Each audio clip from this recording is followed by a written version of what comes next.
Tinawag na isolated case ng Philippine National Railways ang viral na siksikan at tulakan sa tren nito noong February 29. Nakatutok si Jonathan Andal.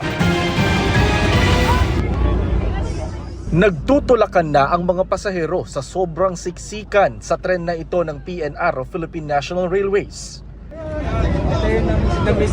Sa loob naman ng bagon, nakataas na ang ilang bag para magkaespasyo.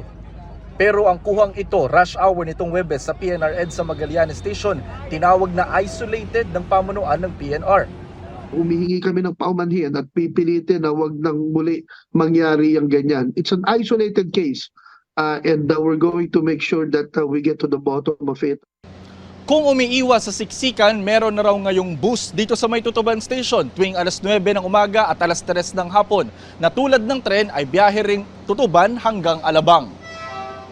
Noong Pebrero lang ito nagsimula bilang paghahanda sa pagsalo sa hanggang 70,000 pasahero ng PNR na maaapektuhan sa nalalapit itong tigil pasada sa Metro Manila.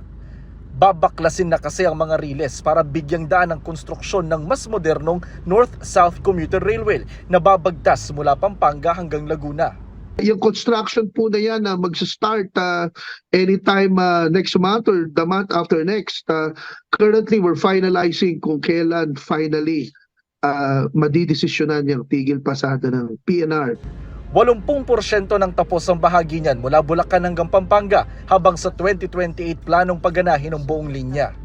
Pag nagawa ho natin ito, 800,000 passengers daily ang kaya ho nating ma-accommodate at magbabago po ang Metro Manila. Kakatulong tayo sa traffic pag natapos yan. Pero habang wala yan, iniisip na ng estudyanteng si Aryan kung anong sasakyan niya. LRT or bus. Dito po kasi tipid eh. Tapos mabilis. Hanggang PUP Santa Mesa na po yung babae.